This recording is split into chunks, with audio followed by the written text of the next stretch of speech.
Hello and नमस्कार my dear friends. अब हम इस लेक्चर में किसके बारे में पढ़ने वाले हैं? The cross pollination. ठीक है, हमने अगले लेक्चर में पढ़ा था सेल्फ पोलिनेशन के बारे में। ठीक है, उसके पहले वाले लेक्चर में पोलन पिस्टल इंटरेक्शन हमने कर लिया।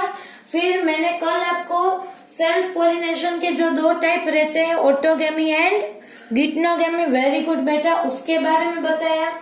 फिर हमने क्या पढ़ा था उसके बारे में, एडवांटेज एंड डिसएडवांटेज। ठीक है, वो हमने पढ़ लिया। फिर हमने फ्लावर्स के टाइप्स भी पढ़े थे, that are chasmogamous and cleistogamous, उतना तो आपको मालूम है। फिर मैंने आपको बताया था कि आपको मुझे एग्जांपल्स लिख के बताने हैं कमेंट बॉक्स में, जो कि आपने बहुत अच्छे से लिख के बताए। वेरी गुड बेटा, ओके, इसी तरह से पढ़ते रहो। अभी आगे जो हम पढ़ने वाले हैं दैट इज क्रॉस पोलिनेशन। ठीक है, मैंने आपको बताया था कि अभी हम क्रॉस पोलिनेशन के बारे में पढ़ेंगे नेक्स्ट लेक्चर में। So first you have to know that what is the another term used for the cross pollination, that is xenogamy.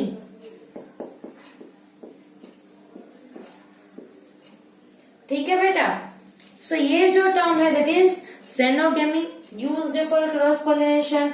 अभी आपको पहले वो मालूम होना चाहिए कि ये क्या है। ये क्या है? Transfer of pollen grain between different plants। ठीक है, कि एक जो प्लांट है उसके फ्लावर में जो एंथर रहता है, ठीक है, अभी इसी से काम चला लो क्योंकि मैंने ऑलरेडी इसके बारे में बता दिया है। ये तो मैं आपको एक बार रिवाइज करवा रही हूँ कि transfer of pollen grains between different plants, यानी कि जो ये ए वाला प्लांट है उसके एंथर में से पोलन ग्रेन प्रोड्यूस हो रही है, वो जाके इसकी स्टिग्मा पे अटैच हो जाएगी। ठीक है, दोनों प्लांट्स अलग अलग है, इसका मतलब ये क्या हो रहा है? Cross pollination. ठीक है, एक का मेल पार्ट है जिसमें से पोलन ग्रेन प्रोड्यूस हुई, अभी वो यहाँ पे किसका इन्वॉल्वमेंट आएगा? एजेंट्स का। ठीक है, क्रॉस पोलिनेशन की जब आप बात कर रहे हो उसका मतलब पोलिनेशन जो हो रहा है उसमें एजेंट्स इन्वॉल्व रहते हैं। ठीक है, जो कि गिटनोगेमी में भी एजेंट्स थे, इसीलिए हमने बोला था कि फंक्शनली क्रॉस पोलिनेशन है। ठीक है, सो ये इतना समझ में आ गया आपको कि in between different plants, not a same plant. ठीक है, सो इतना क्लियर है। अभी मैंने आपको बताया कि एजेंट्स की रिक्वायरमेंट है। Agents are most important in cross pollination, क्योंकि एजेंट्स के बिना तो होगा ही नहीं। इतना क्लियर है बेटा। फिर हम एजेंट्स के बारे में पढ़ते हैं। So there are two types of agents involve in this process. One is abiotic, second is biotic. अभी ये दो जो वर्ड्स है उसका क्या मीनिंग रहता है? एबायोटिक यानी बोलो नॉन लिविंग, एंड बायोटिक यानी लिविंग। ठीक है, सो दो तरीके के एजेंट्स रहते हैं, एबायोटिक एंड बायोटिक। यानी अगर कोई इंसेक्ट्स या कोई लिविंग चीज जो कि पोलिनेशन में इन्वॉल्व रहती है, पोलिनेशन की प्रोसेस करती है, उसमें हेल्प करती है, सो ऐसे जो एजेंट्स रहते हैं उसको बायोटिक एजेंट बोलेंगे। आप बता सकते हो एग्जांपल्स ऑफ बायोटिक एजेंट्स, यानी इंसेक्ट्स बोल सकते हो, फिर बर्ड्स बोल सकते हो, बैट्स बोल सकते हो, कितने सारे हैं। इंसेक्ट्स में ले लो, एंट्स ले लो, कितने सारे ले सकते हो आप। ठीक है, अभी जो एबायोटिक है वो क्या है? नॉन लिविंग है। ठीक है, नॉन लिविंग ऐसी चीज जो पोलिनेशन में हेल्प करेगी उसे एबायोटिक बोल सकते हो, जिसमें आप बोल सकते हो विंड के बारे में। ठीक है, विंड कैरी करेगा पोलन ग्रेन को। ठीक है, फिर ट्रांसपोर्ट करने में हेल्प करेगा। फिर आप वाटर के बारे में बोल सकते हो, ठीक है, विंड, वाटर। सो ये जो सारे हैं ये एबायोटिक है। और बायोटिक की अभी हम बात करें तो इंसेक्ट्स, बर्ड्स बोल लो, देख लो, बेट्स बोल सकते हो, ऐसे तो कई सारे इंसेक्ट्स में तो, ठीक है। सो ये जो सारे रहते हैं वो बायोटिक है। ओके, अभी ये दो देख लो।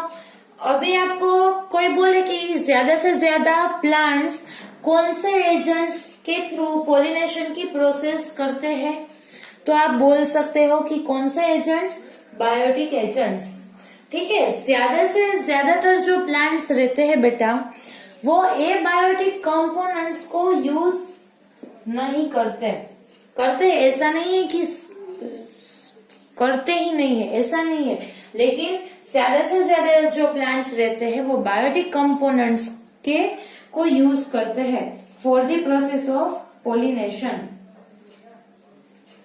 ठीक है। इतना क्लियर है बेटा? क्यों ऐसा है? क्योंकि विंड और वाटर के यूज में क्या रहता है कि ज्यादा से ज्यादा पोलन ग्रेन लॉस होने के चांसेस है, ठीक है। क्योंकि विंड्स के थ्रू ये जो पोलन ग्रेन्स पास होती है, तो ऐसा कंप्लीटली आप बोल नहीं सकते कि पोलिनेशन होगा ही होगा, नहीं भी हो सकता है, लॉस भी हो जाती है पोलन ग्रेन्स, ठीक है। So most of the plants use the biotic agents for the process of pollination. Okay. अभी हम पहले एबायोटिक के बारे में डिटेल में पढ़ते हैं, फिर बायोटिक के बारे में पढ़ेंगे। So अभी हम पढ़ने वाले हैं about wind pollination, that is एनेमोफाइली।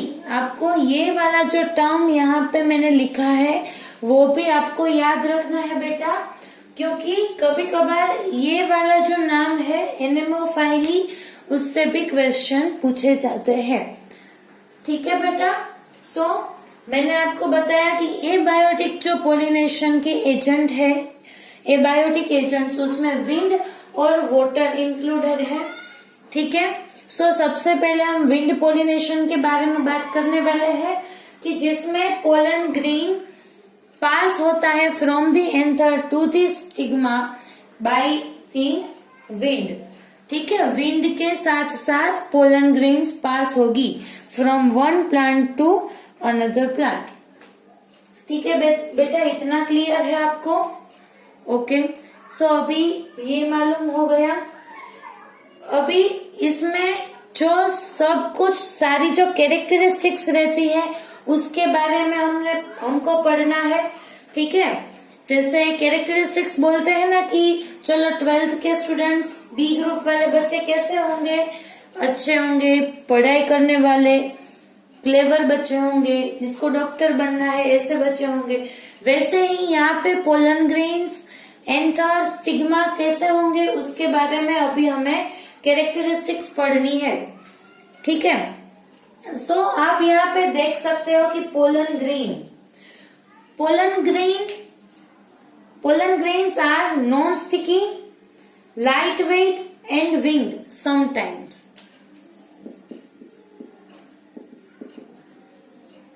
ठीक है। पोलन ग्रेन कैसी रहेगी?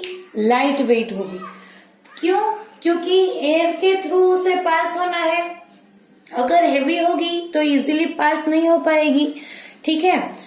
इसीलिए पोलन ग्रेन यहाँ पे कैसी रहती है? लाइट वेट रहती है, जिसकी वजह से वो इजीली एक प्लांट से दूसरे प्लांट तक जा सके एयर के थ्रू। इतना तो आप समझ सकते हो बेटा कि लाइट वेट रहेगी। फिर दूसरा क्या है? नॉन स्टिकी, यानी if pollen grains are sticky in nature, that if these pollen grains come in contact with any other surfaces, ठीक है, तो क्या होगा? वो वहां पे चिपक जाएगी।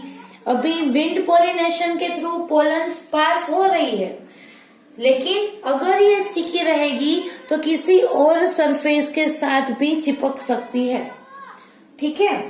इसीलिए पोलन ग्रेन्स कैसी रहती है? Non sticky. लाइट वेट तो है ही, प्लस नॉन स्टिकी, ताकि कहीं पे भी चिपक ना जाए। हमारे स्टिग्मा तो ऐसी ही स्टिकी ही है, ठीक है। और पोलन ग्रेन कैसी रहेगी बेटा? नॉन स्टिकी, ठीक है। और सम टाइम विंग्ड, विंग्ड यानी पंख, उसमें पंख नहीं लगे होते, लेकिन sometimes pollen grains have structure like Winx, ठीक है। उसके जो स्ट्रक्चर रहता है उसका, उसमें विंग जैसा स्ट्रक्चर अगर आप बारीकाई से देखें माइक्रोस्कोप में तो आपको देखने को मिलेगा, ठीक है। लेकिन वो सारी पोलन ग्रेन्स में ऐसा नहीं रहता, कहीं कहीं जो पोलन ग्रेन है उसमें विंग जैसा स्ट्रक्चर भी देखने को मिला है। इतना क्लियर है बेटा? सो पोलन ग्रेन के बारे में आपको ये 3 चीजें याद रहनी चाहिए कि pollen grains are light weight, non sticky and sometimes winged, ठीक है। ओके, अभी यहाँ पे एक मैंने टर्म लिखा है नॉन डायरेक्शनल। ऐसा क्यों लिखा है बेटा? क्योंकि विंड की तो कोई ऐसी डायरेक्शन नहीं होती, कई बार उस तरफ एयर की डायरेक्शन है, कई बार दूसरी ओर है, ठीक है। ऐसा तो नहीं है कि चलो यहाँ पे मेल फ्लावर है प्लांट में, वहां पे फीमेल फ्लावर है प्लांट में, तो यहीं से विंड उस तरफ ही जाएगा, ऐसा तो जरूरी नहीं है। मे बी विंड इस साइड पे हो। समझ में आ रहा है बेटा? इसीलिए यहाँ पे लिखा है नॉन डायरेक्शनल, क्योंकि विंड की तो कोई डायरेक्शन फिक्स नहीं होती ना, ठीक है, इसकी वजह से। ओके, सो ये भी हो गया। अभी anther. So anther is long exposed, produce large number of pollen grains. Anther कैसे रहेंगे बेटा? अगर आप फ्लावर का इनफ्लोरेसेंस देखो तो उसमें एंथर जो है वो लॉन्ग रहते हैं। जो प्लांट्स विंड पोलिनेशन के थ्रू पोलिनेशन करते हैं, विंड के थ्रू, उसमें क्या रहता है बेटा कि जो एंथर रहता है फ्लावर के इनफ्लोरेसेंस में वो थोड़ा सा बड़ा होता है, ठीक है, थोड़ा सा लंबा होता है। उसकी वजह से क्या होगा, जितना लंबा एंथर है, जितना लंबा स्टेमन है, उतना ही क्या होगा, विंड के थ्रू ज्यादा से ज्यादा नंबर में पोलन ग्रेन्स का ट्रांसफर हो पाएगा। समझ में आ रहा है बेटा? जितना लंबा एंथर उतना ही वो विंड से दूर पोलन ग्रेन को ट्रांसफर कर सकेगा, ठीक है। सो इसकी वजह से लॉन्ग। सेकेंड इज एक्सपोज्ड, ठीक है, वही मैंने बोला कि जितना लॉन्ग होगा उतना एक्सपोज्ड रहेगा, ठीक है। सो ज्यादा से ज्यादा नंबर में पोलन ग्रेन ट्रांसफर हो सकती है।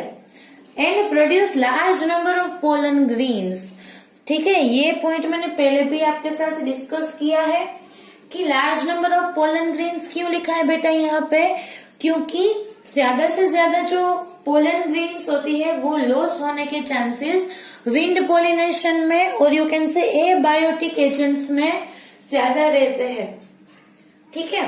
ऐसा जरूरी तो नहीं, मैंने अभी बोला कि विंड चलो उसी डायरेक्शन में जाए, इस तरफ भी आ सकता है, ठीक है। सो क्या होता है कि एंथर ज्यादा नंबर में पोलन ग्रेन्स प्रोड्यूस करता है, ठीक है, बिकॉज लॉस होने के चांसेस ज्यादा है, इसीलिए। सो ये आपको याद रखना है, long exposed produce large number of pollen grains. Very good. चलो इतना समझ में आ गया बेटा आपको? ओके, अभी stigma. Stigma is often large and feathery, easily trap pollen grains, ठीक है। स्टिग्मा जो रहती है वो लार्ज की, उसका जो सरफेस एरिया मैक्सिमम मिले जिसमें पोलन ग्रेन स्टिक हो सके, इसकी वजह से जो स्टिग्मा होगी वो बड़ी होगी थोड़ी सी नॉर्मल अदर प्लांट्स के फ्लावर के कंपेयर में। एंड सेकेंड इज फेदरी, यानी फेदर्स लाइक, फेदर जो रहते हैं, जो आप बोल सकते हो फेदरी अपीयरेंस, फेदर्स जो हेयर लाइक अपीयरेंस, ठीक है। सो उस तरीके से फेदरी रहेंगे। फेदर्स सबको मालूम ही है, मुझे पता है, ठीक है। सो स्टिग्मा इज ऑफन लार्ज, क्योंकि ज्यादा से ज्यादा सरफेस एरिया मिले फॉर पोलन ग्रेन्स को लैंड करने के लिए, and second is feathery, so it can easily trap the pollen grains.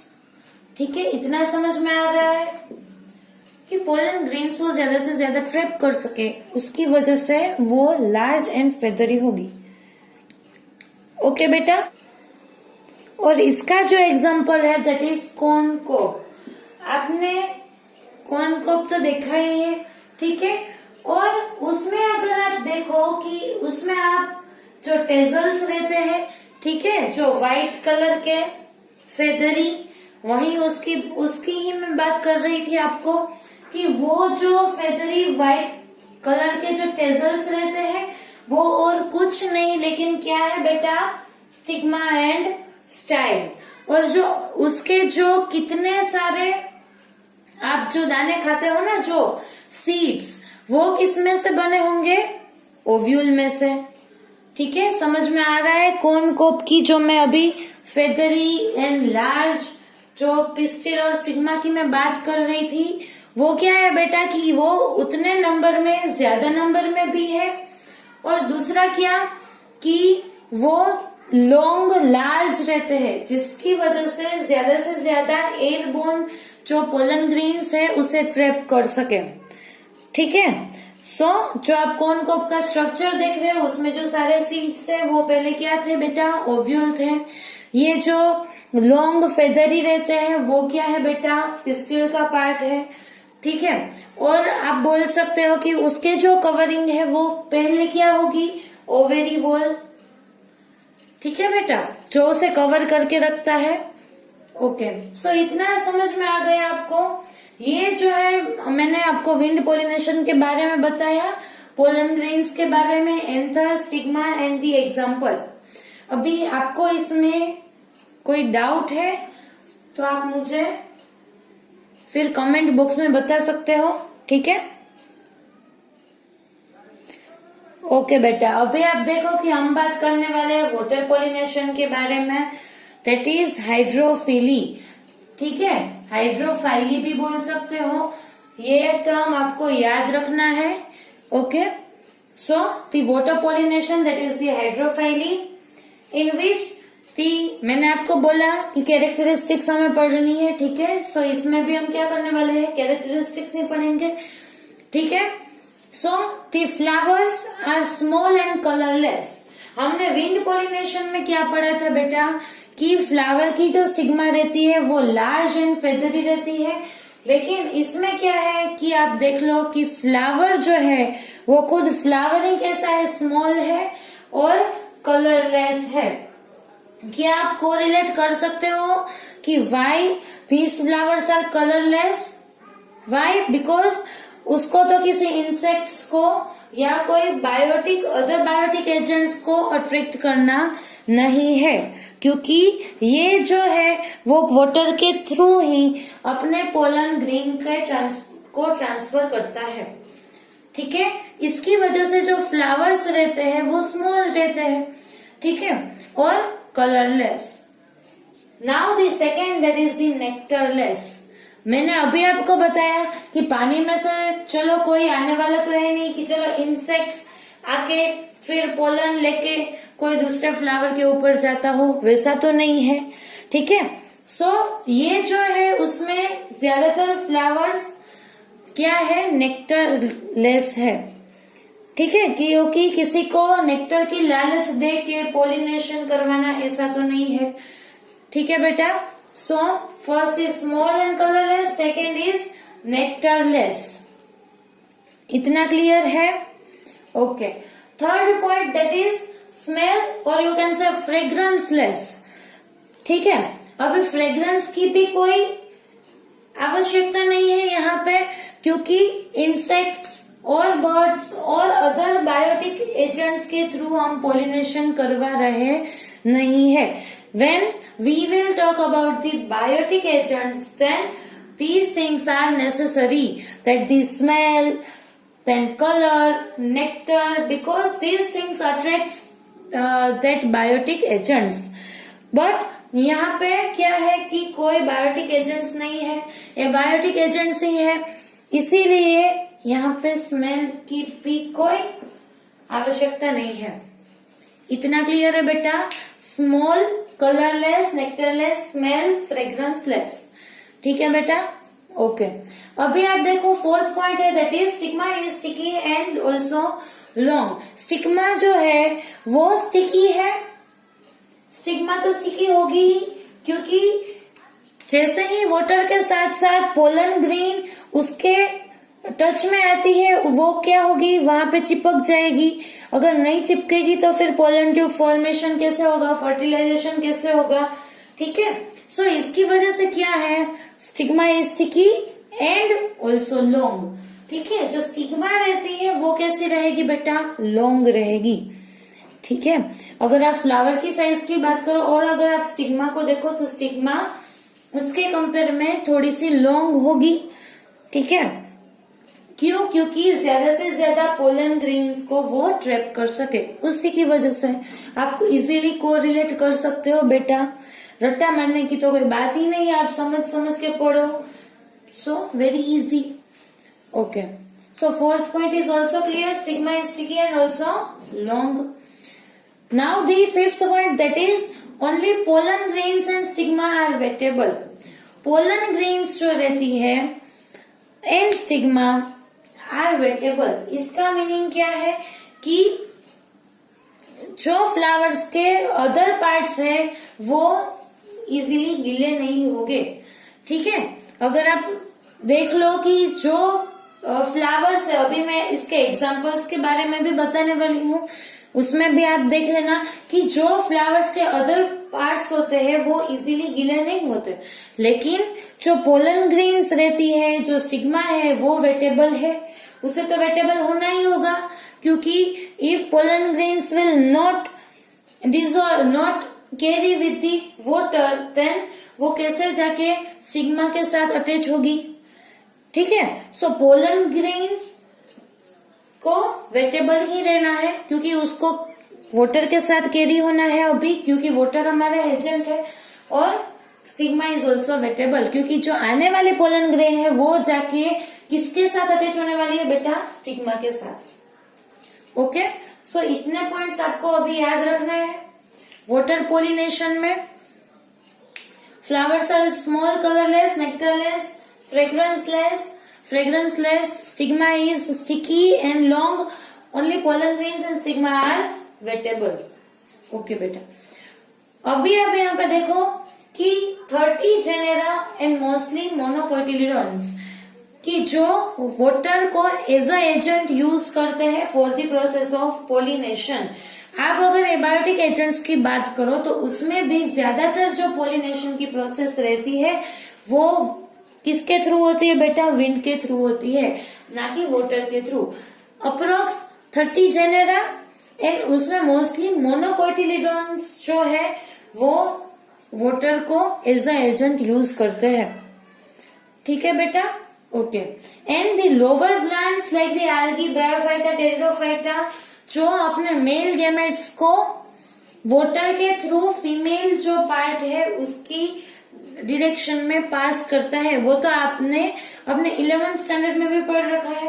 ठीक है? 9th से पढ़ते आ रहे हो। ब्रायोफाइटा, टेरिडोफाइटा, जो कि जनरली जहां पे वाटर अवेलेबल हो वहीं ये ज्यादातर देखने को मिलते हैं, क्योंकि इसके जो मेल गैमेट्स है वो मेनली किसे यूज करते हैं, वाटर को ही यूज करते हैं for the transfer of male gametes to the female part.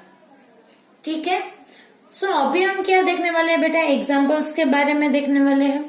Okay, इतने पॉइंट्स क्लियर है? ओके, अभी हमें क्या पढ़ना है बेटा, अबाउट दी वाटर पोलिनेशन के जो एग्जाम्पल्स है उसके बारे में पढ़ना है। ठीक है? सो आपको एग्जाम्पल्स भी कहीं दिए हैं, लेकिन आपको इसे याद कैसे करना है वो मैं आपको बताती हूँ कि 2 तरीके के प्लांट्स है। ठीक है? पहला, जिसमें flower reach the surface of water. ठीक है? क्या होगा बेटा कि अगर आप वेलिस्नेरिया की बात करें, जो कि इसका एग्जाम्पल है, उसमें क्या हो रहा है बेटा कि फ्लावर जैसे जैसे मेच्योर होगा जो वाटर की सरफेस है वहां तक फीमेल फ्लावर का स्टिग्मा वहां तक आ जाएगा। क्या बताना चाह रही हूं मैं कि यहाँ जो देखो यहाँ पे वाटर है, अभी जो फीमेल फ्लावर रहता है वो क्या होगा, इसकी सरफेस तक पहुंच जाएगा। कहाँ तक? यहाँ तक। और यहाँ पे देखो कि मेल फ्लावर है, ठीक है। सो वो क्या होगा, वो थोड़ा सा वेलिस्नेरिया की हम बात कर रहे हैं अभी, ठीक है। सो वेलिस्नेरिया में कैसी कंडीशन है बेटा, डाइएसियस कंडीशन है जिसमें मेल एंड फीमेल प्लांट दोनों अलग अलग है, ठीक है, दोनों फ्लावर अलग अलग है। सो इसमें क्या होगा बेटा, यहाँ पे जो मेल फ्लावर होगा यहाँ पे फीमेल फ्लावर होगा, और जब मेल फ्लावर मेच्योर होगा तब क्या होगा, ये यहाँ से ऊपर आने के बाद ये पोलन ग्रेन रिलीज करेगा, फिर पोलन ग्रेन यहाँ पे जाके अटैच हो जाती है। क्या हो रहा है बेटा कि ये जो दोनों फ्लावर है ये दोनों ही वाटर के सरफेस तक आ जाएगा, मेल फ्लावर थोड़ा सा नीचे रहेगा, ठीक है। फिर क्या होगा कि जो मेल फ्लावर है वो मेच्योर होने के बाद यहाँ सरफेस पर पोलन ग्रेन रिलीज करेगा।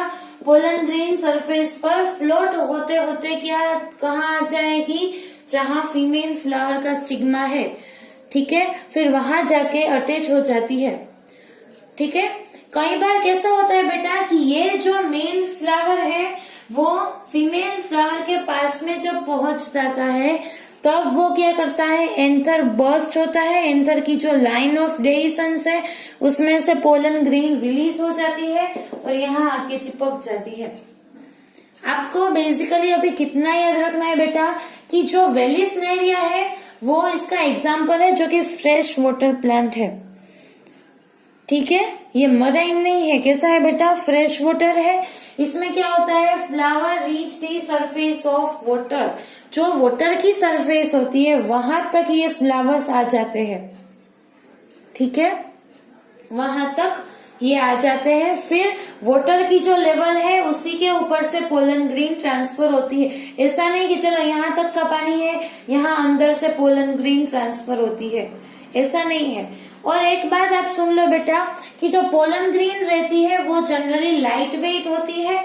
उसकी वजह से क्या होता है, इसकी वजह से कि जब भी पोलन ग्रेन रिलीज हो वो किस डायरेक्शन में मूव करती है, अपर डायरेक्शन में, ठीक है। वो लाइट वेट होने के कारण कहाँ जाएगी, वाटर की सरफेस तक पहुंच जाती है, ठीक है।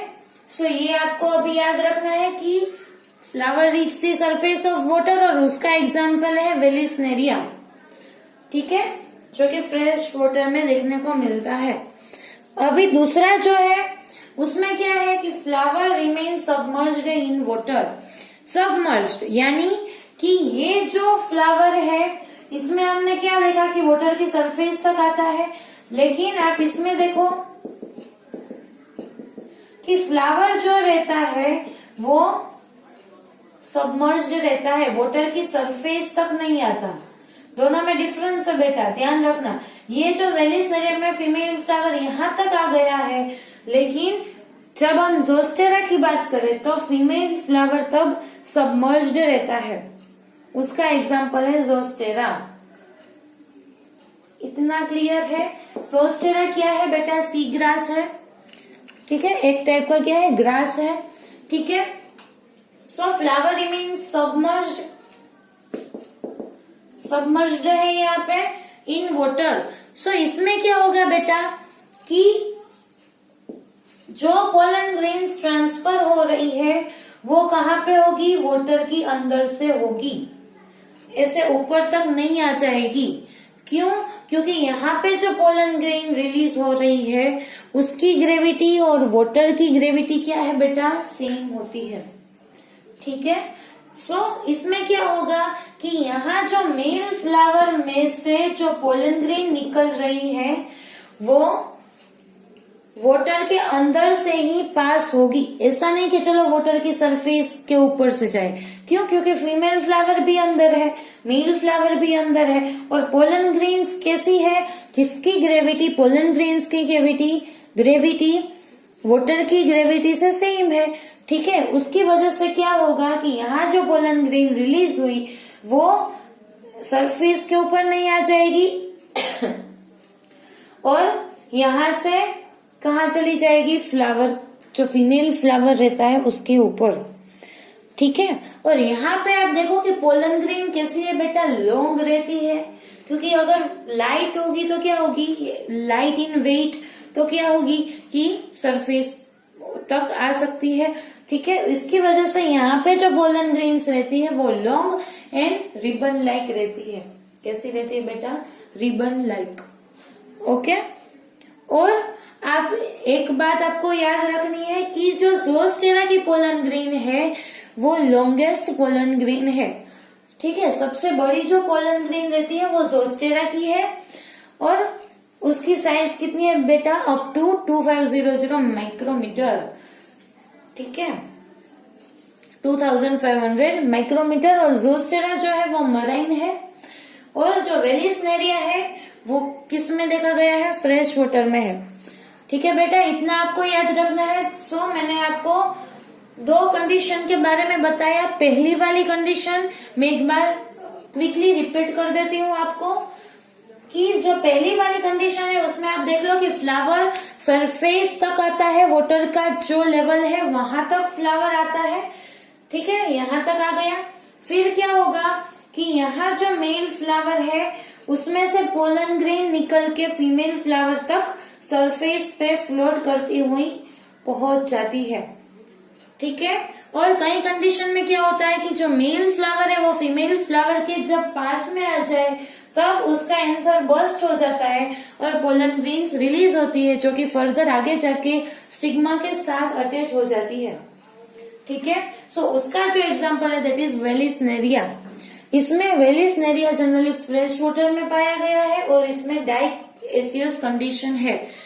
ठीक है, इतनी चीजें आपको याद रखनी है वेलिस्नेरिया के बारे में। डाइएसियस कंडीशन यानी मेल एंड फीमेल फ्लावर दोनों अलग अलग रहते हैं। इतना क्लियर बेटा? ओके, अभी दूसरी साइड देख लो कि फ्लावर जो सबमर्ज्ड रहता है, वाटर के अंदर रहता है, उसका एग्जांपल है ज़ोस्टेरा और उसकी जो पोलन ग्रेन है उसकी साइज 2500 माइक्रोमीटर तक रहती है जो कि मराइन ग्रास है। ओके, और इसमें क्या होता है कि जो पोलन ग्रेन्स होती है वो उसकी ग्रेविटी जनरली वाटर की ग्रेविटी जितनी होती है उसकी वजह से पोलन ग्रेन्स सरफेस तक नहीं आ जाती और पानी में ही रहती है, अंदर ही रहती है। ठीक है, फिर यहाँ पे पोलिनेशन की प्रोसेस होगी। ओके, और पोलन ग्रेन्स कैसी रहती है बेटा? Long and ribbon like. ठीक है, ओके। अभी आपको कोई पूछे कि जनरली जो एक्वेटिक प्लांट्स रहते हैं वो वाटर पोलिनेशन करते होंगे, तो आप बोलोगे कि यस, कि जो वाटर में है तो वो क्या करेंगे? वाटर को एज अ एजेंट यूज करके पोलिनेशन की प्रोसेस करेंगे। समझ में आया? आपको अगर कोई पूछे कि ज्यादातर प्लांट्स जो है जो वाटर में है वो वाटर को ही एज अ एजेंट यूज करते हैं, तो आपको क्या बोलना है? नहीं। ठीक है, ऐसा नहीं है बेटा कि चलो वाटर में है सो वाटर को ही एज अ एजेंट यूज करते हैं। कई एक्वेटिक प्लांट्स है जो इंसेक्ट और विंड को अपना एजेंट की जैसे यूज करते हैं for the process of pollination. ठीक है, किससे यूज करते हैं बेटा? इंसेक्ट और विंड को। ठीक है, ऐसे जो एक्वेटिक प्लांट्स है उसमें क्या रहता है कि जो वाटर की लेवल है उससे भी ये जो फ्लावर है वो उससे भी कहीं ज्यादा बाहर रहता है। ठीक है, समझ में आया? अभी आप लोटस की बात देख लो तो उसमें भी क्या रहता है बेटा? इंसेक्ट के थ्रू पोलिनेशन होता है। ठीक है, उसी तरह से वाटर हाइसिंथ, वाटर लिली, जिसमें ऐसे वाटर एज अ पोलिनेशन का एजेंट की जैसे यूज नहीं किया जाता। इतना क्लियर हो रहा है बेटा आपको? ओके, और एक बात कि ये जो पोलन ग्रेन है वो अभी जब वाटर के थ्रू पोलिनेशन होगा तब क्या होगा कि पोलन ग्रेन ज्यादा से ज्यादा पानी में रहने के वजह से डैमेज होने के चांसेस है, लेकिन ऐसा नहीं होता क्योंकि पोलन ग्रेन के सराउंडिंग में म्यूसिलेज का बना हुआ एक कवरिंग प्रेजेंट रहता है। ठीक है, जो म्यूसिलेज का बना है वो उसे क्या करेगा, प्रोटेक्शन प्रोवाइड करता है। ओके बेटा, सो अभी आपको इसमें कोई डाउट है तो आप कमेंट बॉक्स में कमेंट करके भी मुझे पूछ सकते हो। ठीक है, मैं आपको पक्का आंसर दूंगी कि आपकी जो क्वेरी है उसका मैं आंसर दूंगी। ठीक है, और आज हमने क्या पढ़ा, एबायोटिक एजेंट्स के बारे में पढ़ा। ठीक है, कल हम किसके बारे में पढ़ेंगे, बायोटिक एजेंट्स के बारे में। क्रॉस पोलिनेशन का जो पहले से हमारा बाकी था जेनोगेमी, वहां से हमने स्टार्ट किया था और एबायोटिक एजेंट्स पे मैं अभी खत्म करने वाली हूँ। ठीक है, क्योंकि कल हम डिटेल में किसके बारे में पढ़ने वाले हैं बेटा, बायोटिक एजेंट्स के बारे में। ओके, एंड अगर आपको ये वीडियो अच्छा लगा है बेटा, so like share and subscribe, वो तो आपको भूलना ही नहीं है। ठीक है, एक बार और जाके टेक्स्ट बुक में से भी पढ़ लो। ठीक है, और मैंने जो आपसे क्वेश्चंस पूछे हैं उसके आंसर आपको कमेंट बॉक्स में देने हैं। ठीक है बेटा, okay, thank you so much for watching this video. Thank you बेटा।